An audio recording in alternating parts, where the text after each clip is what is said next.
Hello and welcome to 100% marks. आज के इस वीडियो में हम लोग डिस्कस करने वाले हैं हवा के बारे में। हवा जिसको हम देख तो नहीं सकते लेकिन महसूस ज़रूर कर सकते हैं। जब हम सांस बाहर छोड़ते हैं और अपना हाथ अपने मुंह के सामने रखते हैं तो वो हवा हम फील कर पाते हैं। उसी तरीके से जब गर्मी बहुत ज़्यादा पड़ती है और घर में इलेक्ट्रिसिटी नहीं होती, पंखा नहीं चलता, तो हमें बहुत ज़्यादा अनकंफर्टेबल फील होता है क्योंकि हमारे बॉडी से निकलने वाला पसीना इवापोरेट नहीं कर पाता है। इवापोरेशन किसकी वजह से होता है? हवा की वजह से होता है।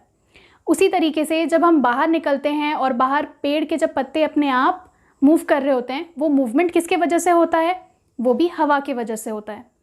बचपन में जब बच्चे पिन व्हील बनाकर खेलते हैं, जिसको बहुत कोई चक्री कहता है, कोई उसे फिरकी कहता है, वो भी क्यों मूव कर पाता है, रोटेट कर पाता है? क्योंकि उसमें हम फूंक कर हवा देते हैं। हवा की वजह से वो मूव कर पाता है। तो जैसा आप देख रहे हैं कि हवा हमारे चारों तरफ है। Air is all around us. तो एयर अराउंड अस एक चैप्टर है साइंस क्लास 6, जिसके बारे में हम लोग आज के इस वीडियो में डिस्कस करने वाले हैं। तो चलिए इस चैप्टर से रिलेटेड सारे टॉपिक्स पढ़ते हैं one by one.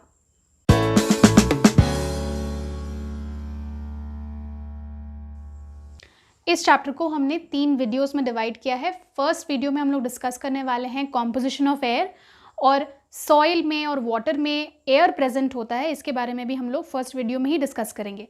Second video में हम लोग डिस्कस करेंगे कि कैसे एटमॉस्फेयर अर्थ पर लाइफ सपोर्ट कर रहा है, और लास्ट जो कि थर्ड पार्ट होगा इस चैप्टर का, उस वीडियो में हम लोग डिस्कस करेंगे uses of air and air pollution. Moving air को हम विंड कहते हैं, और ये जो हवा है, ये जो एयर है, ये स्पेस ऑक्यूपाई करता है। तो चलिए इस चीज़ को हम एक एक्टिविटी से समझते हैं कि हवा कैसे स्पेस ऑक्यूपाई कर रहा है। तो इस एक्टिविटी को करने के लिए हमें एक कंटेनर लेना है जो कि पानी से फिल होना चाहिए, और एक खाली बॉटल लेना है, और उस खाली बॉटल को हम इन्वर्ट करके, उल्टा करके उसको पानी के अंदर वर्टिकली पुश करना चाह रहे हैं। जब आप पानी में उसको पुश करेंगे तो आप देखेंगे कि उसके अंदर बिल्कुल पानी नहीं भर रहा है, लेकिन आप उसको ज़रा सा टिल्ट करके अगर पुश करेंगे तो उसमें पानी आसानी से भर जाएगा। और जैसे जैसे उसमें पानी भरता जाएगा वैसे वैसे आप देखेंगे कि उस बॉटल के माउथ से बहुत सारे एयर बबल्स बाहर निकलेंगे। तो उन बबल्स के अंदर हवा भरा हुआ है, और वो हवा एक्चुअली बॉटल के अंदर था। जो आपने उसको पुश किया टिल्ट करके, तो उस हवा को बाहर निकलने का जगह मिल गया, जिसके वजह से वो बबल्स के फॉर्म में बाहर निकलता जाता है। और जैसे जैसे हवा बाहर निकलता जाता है वैसे वैसे बॉटल में खाली जगह क्रिएट होता है, जिसको पानी जाकर फिल कर लेता है। लेकिन यही चीज़ फर्स्ट केस में जब हम बॉटल को वर्टिकली पुश करना चाह रहे हैं तब ऐसा नहीं होता है और उसमें पानी फिल नहीं होता है। ऐसा इसीलिए कि जब आप वर्टिकली पुश करते हैं तो हवा जो बॉटल के अंदर पहले से प्रेजेंट है, वो बाहर निकलने का उसको कोई रास्ता मिलता ही नहीं है। तो जब हवा बाहर निकल ही नहीं पाएगा तो उसके जगह पर वाटर जाकर उसको फिल नहीं कर पाएगा। इसीलिए फर्स्ट केस में पानी फिल नहीं हो रहा है, और दूसरे केस में जब हमने बॉटल को टिल्ट कर दिया तो उसमें आसानी से पानी फिल हो जाता है। तो इससे हम ये समझ पा रहे हैं कि कोई भी कंटेनर या कुछ भी चीज़ जो आपको ऐसा दिखता है कि उसके अंदर कुछ भी नहीं है, वो पूरी तरीके से खाली है, लेकिन एक्चुअली वो खाली होता नहीं है। वो हमेशा हवा से भरा हुआ होता है, एयर से फिल्ड होता है। तो एयर हमारे चारों तरफ है। किसी भी कंटेनर में आप देखेंगे तो उसमें हवा है, तो और वो कंटेनर का वॉल्यूम भी ऑक्यूपाई कर लेता है। तो इससे ये प्रूव होता है कि एयर ऑक्यूपाइज स्पेस। इसके बाद हमें समझना है कॉम्पोजिशन ऑफ एयर के बारे में। तो कॉम्पोजिशन ऑफ एयर मतलब हुआ कि एयर किन चीज़ों को मिलाकर बनाया गया है। क्या एयर एक सिंगल सब्सटेंस है या बहुत सारे सब्सटेंसेस को मिलाकर एयर बनाया गया है? तो एयर एक मिक्सचर है गैसेस का। बहुत सारे गैसेस मिलकर, मिक्स होकर एयर बनाते हैं। तो एयर के कॉम्पोजिशन विथ एग्जैक्ट परसेंटेजेस आपको यहाँ स्क्रीन पर दिख रहा होगा कि कितने परसेंट में कितने कौन कौन से गैसेस प्रेजेंट होते हैं, और ये एक्चुअल उसका वॉल्यूम है परसेंटेजेस में। लेकिन अप्रॉक्सीमेटली अगर कहा जाए, अगर हम लगभग बोलेंगे और राउंड ऑफ करके अगर बात करें, तो सबसे ज़्यादा जो गैस प्रेजेंट होता है एयर के अंदर वो होता है नाइट्रोजन गैस, जिसको हम शॉर्ट में N2 गैस कहते हैं, जो कि 78% बाय वॉल्यूम प्रेजेंट होता है हवा के अंदर। उसके बाद सेकेंड जो गैस आप देख रहे हैं दैट इज़ ऑक्सीजन गैस, जो अप्रॉक्सीमेटली 21% प्रेजेंट होता है, जिसको हम शॉर्ट में O2 गैस कह सकते हैं। और बाकी का जो 1% है, जो बचा हुआ रिमेनिंग 1% है, वो अदर गैसेस मिलकर बनाते हैं। इन अदर गैसेस में इस 1% का 0.03% कार्बन डाइऑक्साइड गैस बनाता है, जिसको हम शॉर्ट में CO2 गैस कह सकते हैं, और बाकी का 0.97% दूसरे नोबल गैसेस मिलकर बनाते हैं, जिसमें कि आप हीलियम, नियॉन, आर्गन, क्रिप्टन, ये सारे गैसेस नोबल गैसेस में होते हैं, जो कि 0.97% वॉल्यूम ऑक्यूपाई करते हैं एयर में। अब इन गैसेस को नोबल गैसेस क्यों कहा जाता है? नोबल गैसेस कहने का मतलब ये है कि नोबल का मतलब हुआ बहुत शालीन और शांत स्वभाव होने वाला कोई इंसान या कोई भी ऑब्जेक्ट। तो इन गैसेस को हम नोबल क्यों कह रहे हैं? क्योंकि ये भी वैसे ही स्वभाव के होते हैं, शांत और शालीन, और किसी के साथ कोई केमिकल चेंज नहीं करते हैं, किसी के साथ कोई रिएक्शन नहीं करते हैं, इसलिए इनको नोबल गैसेस कहा जाता है। तो ये नोबल गैसेस 0.97% वॉल्यूम ऑक्यूपाई करते हैं। इसके अलावा, इन सारे गैसेस के अलावा, एयर में डस्ट पार्टिकल्स भी प्रेजेंट होता है और साथ में वाटर वेपर भी प्रेजेंट होता है। लेकिन वाटर वेपर और डस्ट पार्टिकल्स का हमने यहाँ परसेंटेज इसीलिए नहीं मेंशन किया है क्योंकि इनका जो वॉल्यूम है, इनका जो अमाउंट है हवा में, वो एक जगह से दूसरे जगह या एक टाइम से दूसरे टाइम में ये वैरी करता है, हमेशा बदलता रहता है, वेरिएबल होता है इसका कॉम्पोजिशन, इसलिए हमने यहाँ पर इसका एग्जैक्ट परसेंटेजेस नहीं मेंशन किया है। तो अगर आपसे कोई पूछे कि हवा किन चीज़ों से मिलकर बना है, हवा अगर एक मिक्सचर है तो उसमें क्या क्या चीज़ें प्रेजेंट है, तो आप इन सारी गैसेस का नाम बताएंगे और साथ में वाटर वेपर और डस्ट पार्टिकल को भी मेंशन करेंगे।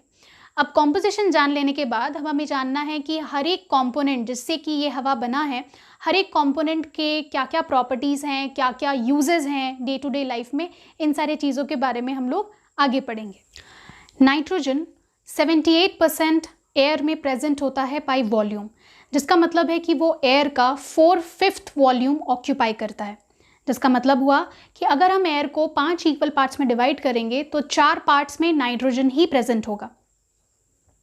इस नाइट्रोजन का बहुत सारा यूजेस है, जिसमें सबसे इंपॉर्टेंट यूज होता है nitrogen used by plants for making protein. जिसका मतलब है कि ग्रीन प्लांट्स नाइट्रोजन का इस्तेमाल करते हैं प्रोटीन बनाने के लिए, क्योंकि प्रोटीन एक ऐसा सब्सटेंस होता है लिविंग ऑर्गेनिजम्स के बॉडी में जिसको बनाने के लिए जो चीज़ चाहिए, जो सबसे इम्पॉर्टेंट है, वो है नाइट्रोजन। नाइट्रोजन के बिना प्रोटीन नहीं बनाया जा सकता है, और इस नाइट्रोजन को ग्रीन प्लांट्स कभी भी एयर से डायरेक्टली एब्जॉर्ब नहीं कर पाते हैं।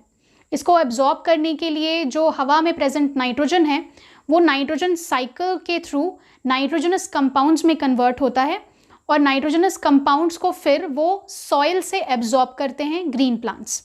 और नाइट्रोजनस कंपाउंड्स जैसे ही ग्रीन प्लांट्स के बॉडी में जाते हैं तो वो प्रोटीन सिंथेसाइज करने में मदद करते हैं।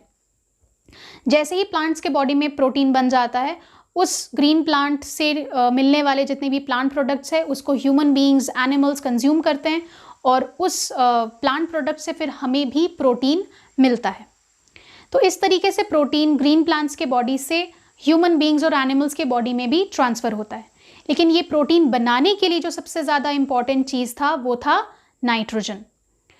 इस नाइट्रोजन का यूज़ इतना इम्पॉर्टेंट है प्लांट्स के लिए, इसीलिए आप देखेंगे बहुत जगह कि क्रॉप प्रोडक्शन के लिए, कल्टीवेशन के लिए, खेती बाड़ी में भी हम देखते हैं कि फर्टिलाइज़र्स दिया जाता है, और फर्टिलाइज़र्स में नाइट्रोजन कंटेनिंग फर्टिलाइज़र सबसे ज़्यादा यूज़ किया जाता है। फर्टिलाइज़र्स जिसमें कि नाइट्रोजन प्रेजेंट होता है, ताकि प्लांट्स को उन फर्टिलाइज़र से नाइट्रोजन मिल सके और वो प्रोटीन बना सके और ग्रो कर सके, डेवलप कर सके। सिर्फ फर्टिलाइज़र्स में ही नहीं, नाइट्रोजन का यूज़ बहुत सारे पैकेजिंग में भी यूज़ किया जाता है। बहुत सारे पैकेज्ड फूड आइटम्स जो होते हैं, जैसे चिप्स का पैकेट हो गया, बिस्किट के पैकेट्स हो गए, जो कि आपको लगता है कि उसके अंदर हवा प्रेजेंट है, लेकिन उसमें हवा प्रेजेंट नहीं होती है। अगर हवा होता तो वो चिप्स ख़राब हो जाता, सड़ जाता, उसके अंदर का जो भी फूड आइटम है वो बिल्कुल डिस्ट्रॉय हो जाता। लेकिन फूड आइटम्स कम्प्लीटली फ्रेश रहता है, अच्छा रहता है, उसको आप आराम से कंज्यूम कर पाते हैं। क्यों कर पाते हैं? क्योंकि उस चिप्स के पैकेट के अंदर, फूड पैकेट के अंदर नाइट्रोजन गैस फिल्ड होता है, और ये जो नाइट्रोजन गैस है ये बहुत जल्दी सब्सटेंस को सड़ने नहीं देता है, क्योंकि नाइट्रोजन जल्दी चीज़ों के साथ रिएक्ट नहीं करता है, इनर्ट होता है नेचर में।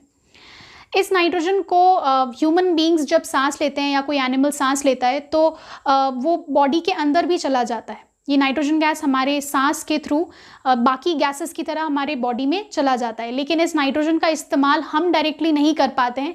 इसीलिए जिस तरीके से हम कार्बन डाइऑक्साइड एक्सेल आउट करते हैं उसी तरीके से नाइट्रोजन भी एक्सेल आउट हो जाता है। सिर्फ जो हवा हम इनहेल कर रहे हैं उस हवा में प्रेजेंट सिर्फ ऑक्सीजन गैस का ही इस्तेमाल हम अपने बॉडी में करते हैं। बाकी के जितने भी गैसेज हैं जिसमें कि नाइट्रोजन भी आता है वो नाइट्रोजन हमारे बॉडी से रिलीज हो जाता है, हमारे एक्सेलेशन के थ्रू वो बाहर निकल जाता है। नेक्स्ट गैस है ऑक्सीजन गैस, जिसको हम लाइफ सपोर्टिंग गैस भी कह सकते हैं।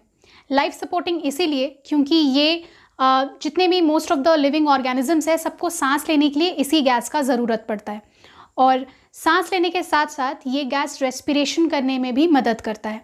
रेस्पिरेशन मतलब जब ये ऑक्सीजन गैस हमारे बॉडी के डिफरेंट सेल्स तक पहुंचता है तो ये फूड पार्टिकल्स को ब्रेक करके उससे एनर्जी रिलीज़ करने में मदद करता है, और इस पूरे प्रोसेस को हम रेस्पिरेशन कहते हैं। तो सांस लेना सिर्फ इनहेलेशन एक्सहेलेशन होता है, और फूड पार्टिकल्स को ब्रेक करके उससे एनर्जी रिलीज करवाना, इस प्रोसेस को हम रेस्पिरेशन कहते हैं।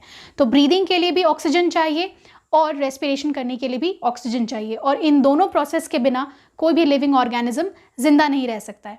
तो इसीलिए इस गैस को हम लाइफ सपोर्टिंग गैस भी कहते हैं। लाइफ सपोर्टिंग गैस होने के साथ साथ ये गैस कंबशन सपोर्टिंग भी होता है। कंबशन सपोर्टिंग मतलब ऑक्सीजन गैस के प्रेजेंस में हम कंबशन करवा सकते हैं। कंबशन करवाना मतलब बर्निंग करवा सकते हैं। बर्निंग को हम साइंटिफिक लैंग्वेज में कंबशन कहते हैं। किसी भी चीज़ को जलाने के लिए आपको ऑक्सीजन गैस का ज़रूरत पड़ता है, और अगर उस सब्सटेंस के अंदर कार्बन सब्सटेंस अगर प्रेजेंट हो, कार्बन एलिमेंट प्रेजेंट हो, तो वो जलने के बाद कार्बन डाइऑक्साइड रिलीज़ करता है। इसी कॉन्सेप्ट को यूज़ करते हुए चलिए हम एक एक्टिविटी करते हैं, और उस एक्टिविटी की मदद से हम ये समझेंगे कि एयर में ऑक्सीजन प्रेजेंट होता है। इस एक्टिविटी को करने के लिए हमें एक कंटेनर लेना है। उस कंटेनर को आप एक ओपन कंटेनर मान सकते हैं, और उस कंटेनर में आपको बीचों बीच एक लाइट अप कैंडल लगाना है, एक ऐसा कैंडल जो जल रहा हो, और उस कैंडल को रखते ही आपको उस कंटेनर को आधा पानी से फिल कर देना है, इतने लेवल तक कि वो कैंडल को आधा सबमर्ज कर जाए। इसके बाद इसके ऊपर आपको एक ग्लास जार इन्वर्ट करके ढक देना है, उस कैंडल को कवर कर देना है, और कवर करने के बाद आप उसके वाटर लेवल को मार्क करेंगे कि ये जो पानी का लेवल है जो ग्लास जार के अंदर भरता जाएगा वो कैंडल के किस लेवल तक आता है। तो आप उस पानी के लेवल को मार्क करेंगे, और उसके कुछ टाइम के बाद आप इंतज़ार करेंगे कि क्या होता है। आपको फिर उसको ऑब्जर्व करना है। ऑब्जर्व करते हुए आप ये देखेंगे वहाँ कि ये जो ग्लास जार है जिसके अंदर ये कैंडल है, ये कैंडल कुछ टाइम के बाद बुझ जाएगा, और कैंडल के बुझने का मतलब ये है कि उसने अब सारा ऑक्सीजन जो उस ग्लास जार के अंदर प्रेजेंट था, वो ग्लास जार के अंदर सारा ऑक्सीजन उस कैंडल ने यूज़ कर लिया, और यूज़ करने के बाद जब सारा ऑक्सीजन ख़त्म हो गया तो वो कैंडल बुझ गया। कैंडल के बुझते ही आप एक और चीज़ ऑब्जर्व करेंगे कि जो पानी का लेवल है वो धीरे धीरे ऊपर राइज हो जाता है, पानी का लेवल बढ़ जाता है। पानी का लेवल बढ़ना ये इशारा करता है, ये इंडिकेट करता है कि जब कैंडल जल रहा था तो उससे continuously carbon dioxide gas release हो रहा था, क्योंकि कैंडल का जो वैक्स होता है उसमें कार्बन प्रेजेंट होता है, और वो जब जलेगा तो वो कार्बन डाइऑक्साइड रिलीज करेगा, और कार्बन डाइऑक्साइड बहुत इजीली पानी में घुल जाता है। कार्बन डाइऑक्साइड का सॉल्युबिलिटी पानी में बहुत ज़्यादा होता है ऑक्सीजन गैस के मुकाबले। ऑक्सीजन गैस उतना पानी में सॉल्यूबल नहीं है जितना कि कार्बन डाइऑक्साइड। दोनों सॉल्यूबल हैं लेकिन ज़्यादा कार्बन डाइऑक्साइड सॉल्यूबल होता है। तो जितना कार्बन डाइऑक्साइड बनता जाएगा वो धीरे धीरे पानी में घुलता जाएगा। ग्लास जार के अंदर जो पानी है उसके अंदर वो घुलता जाएगा, और जैसे जैसे वो घुलता जाएगा और जैसे जैसे सारा ऑक्सीजन खत्म होता जाएगा तो खाली जगह क्रिएट होगा, जिससे कि कार्बन डाइऑक्साइड के घुलते ही वो पानी का लेवल ऊपर उठता जाएगा। तो इससे हम ये समझ रहे हैं कि एक्चुअल में ग्लास जार के अंदर ऑक्सीजन गैस प्रेजेंट था, जिसके वजह से कैंडल जल पाया कुछ टाइम तक, और जैसे ही ऑक्सीजन गैस ख़त्म हो गया वैसे ही कैंडल का जो फ्लेम है वो बुझ जाता है, और उसके बाद जो कार्बन डाइऑक्साइड रिलीज होता है उससे वाटर का लेवल बढ़ जाता है। CO2 gas, carbon dioxide gas, एक ऐसा गैस जो कि ग्रीन प्लांट्स को ज़रूरत होता है फोटोसिंथेसिस करने के लिए, और ये जो CO2 गैस है वो ग्रीन प्लांट्स अपने सराउंडिंग से एब्जॉर्ब करते हैं, और इस सराउंडिंग में CO2 गैस देने वाले बहुत सारे सोर्सेज हैं, जैसे कि ह्यूमन बीइंग्स, एनिमल्स, जो कि रेस्पिरेशन करते टाइम जो कार्बन डाइऑक्साइड बनाते हैं वो जब एक्सेल आउट करते हैं, सांस बाहर छोड़ते हैं, तो ये कार्बन डाइऑक्साइड एटमॉस्फेयर में वापस चला आता है और इसी कार्बन डाइऑक्साइड को ग्रीन प्लांट्स एब्जॉर्ब करते हैं फोटोसिंथेसिस करने के लिए। सिर्फ यही नहीं, कार्बन डाइऑक्साइड बनाने वाले और भी प्रोसेसेस हैं, जैसे कि बर्निंग, जैसे कंबशन।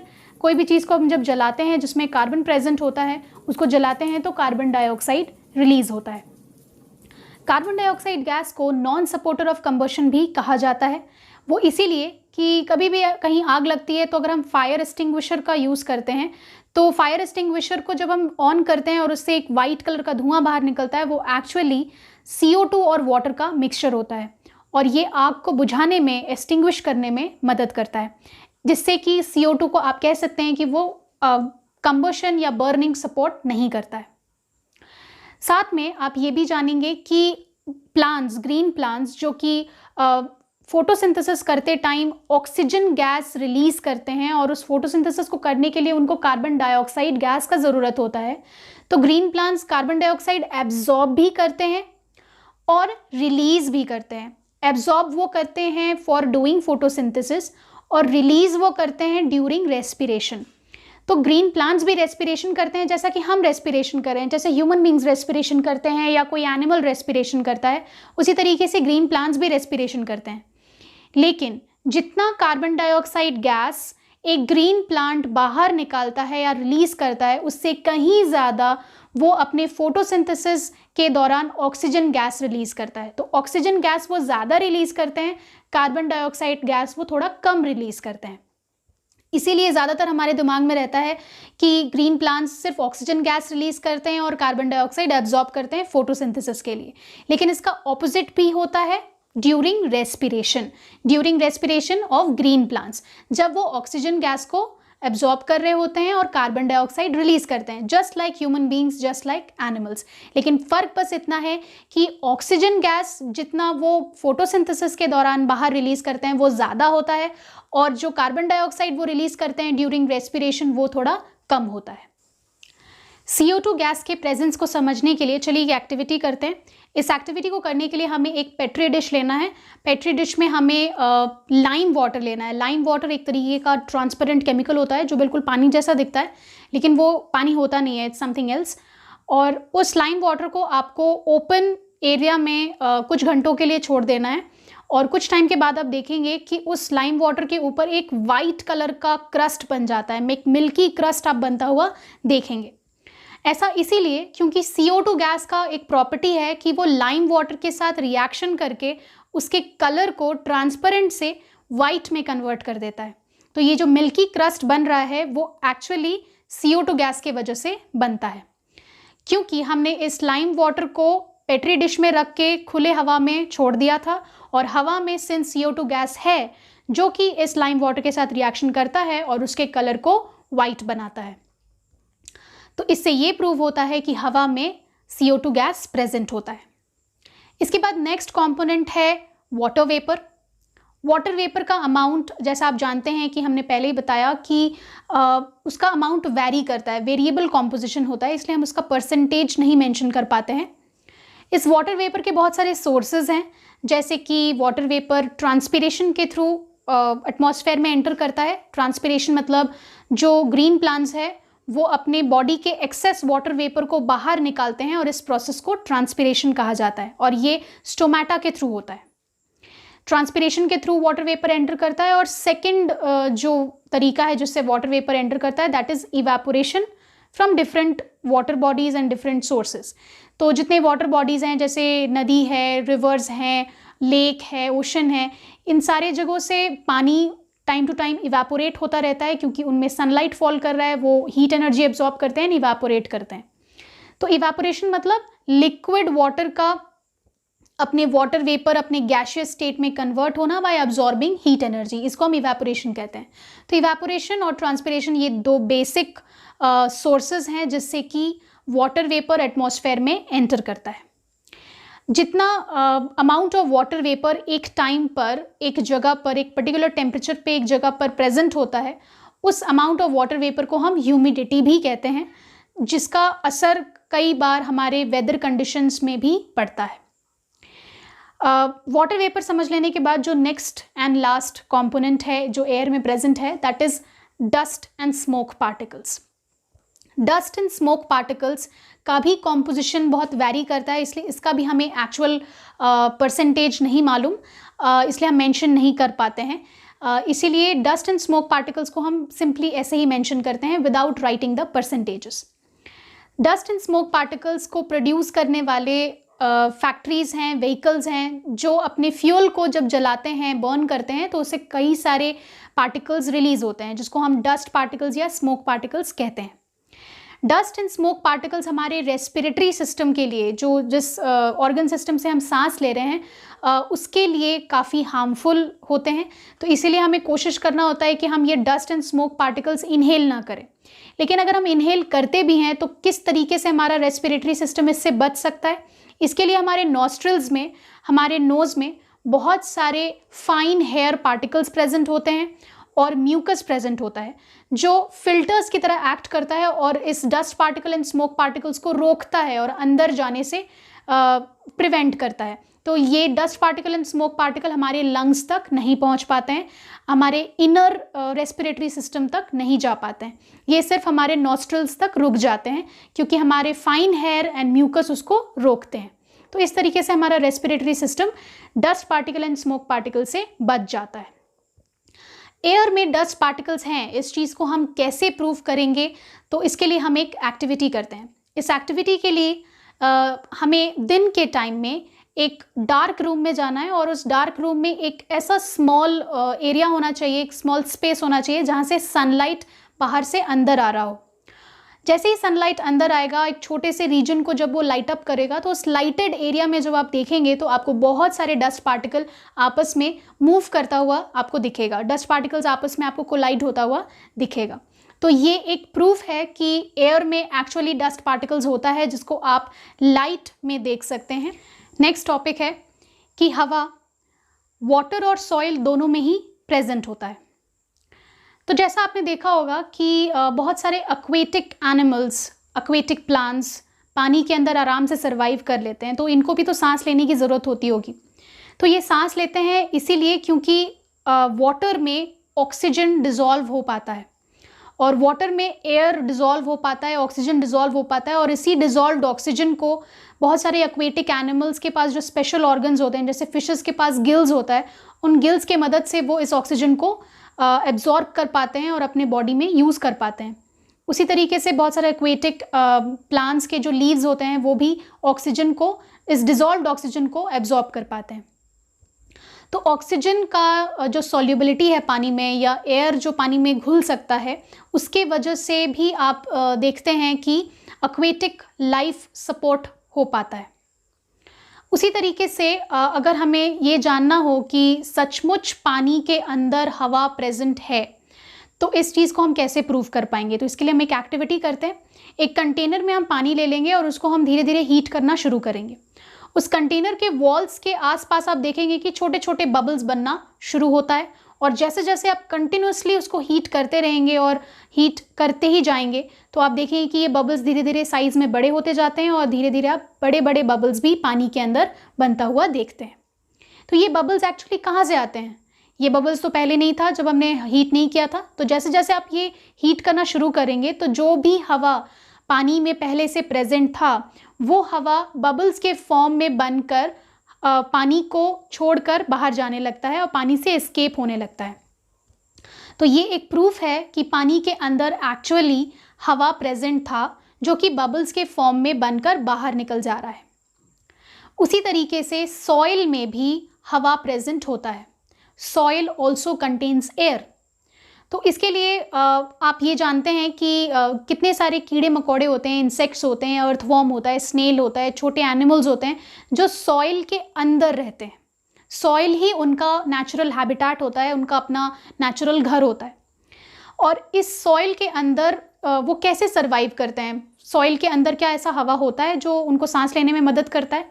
तो यस, सॉइल में बहुत सारे छोटे छोटे स्पेसेस होते हैं जिसमें कि एयर ट्रैप्ड होता है या जमा हुआ रहता है, और इस एयर का इस्तेमाल ये जो एनिमल्स हैं, जैसे छोटे एनिमल्स हो गए या अर्थवॉर्म इंसेक्ट्स हो गए, ये इंसेक्ट्स इन ट्रैप्ड एयर का इस्तेमाल अपने सर्वाइवल के लिए करते हैं।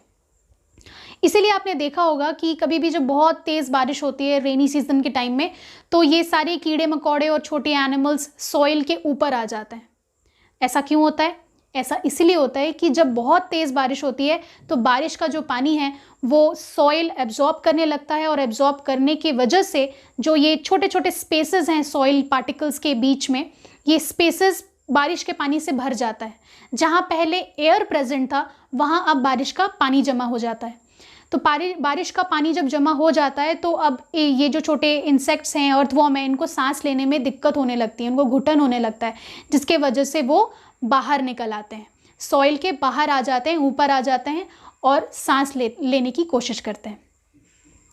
तो ये एक नेचुरल एग्जाम्पल है, जैसे कि आप जान सकते हैं कि सॉइल में भी हवा प्रेजेंट होता है। लेकिन अगर इस चीज़ को हमें किसी एक एक्टिविटी से समझना हो तो हम इसको कैसे समझेंगे? तो इसके लिए आपको एक कंटेनर लेना है। कंटेनर में आपको कुछ अमाउंट ऑफ सॉइल या मिट्टी भरना है, और मिट्टी को भरने के बाद उसके ऊपर आपको थोड़ा थोड़ा करके पानी पोर करते रहना है, पानी डालते रहना है। पानी आप जब तक डालेंगे तब तक आपको ये दिखेगा कि उस सॉइल के लेयर के ऊपर आपको बहुत सारे छोटे छोटे बबल्स बनता हुआ दिखेगा। तो ये जो बबल्स है ये कहाँ से आया? बबल्स के अंदर हवा प्रेजेंट है, जो कि सॉइल के पार्टिकल्स के बीच प्रेजेंट था। तो जैसे ही आपने पानी फिल किया तो ये हवा ऊपर की तरफ उठने लगा, और ऊपर आते ही वो बबल्स के फॉर्म में बाहर निकल गया। तो इससे हम ये प्रूव कर सकते हैं कि सॉइल में भी एयर प्रेजेंट होता है। ये इस चैप्टर का फर्स्ट वीडियो था। इसके बाद second video and third video भी बहुत ही जल्दी हमारे चैनल पे अपडेट हो जाएंगी। और अगर आपको हमारा काम अच्छा लग रहा है, हमारी वीडियोस पसंद आ रही हैं, तो प्लीज़ लाइक करना ना भूलें, लाइक ज़रूर करिए एंड हमारे चैनल को सब्सक्राइब करिए। एंड कोई भी डाउट हो तो ज़रूर कमेंट सेक्शन में हमें बताइए। आपके कमेंट्स पढ़ के, आपके डाउट सॉल्व करके हमें बहुत अच्छा लगता है। सो नेक्स्ट टाइम मिलेंगे एक नए इन्फॉर्मेटिव वीडियो के साथ। So till then, keep learning, happy learning.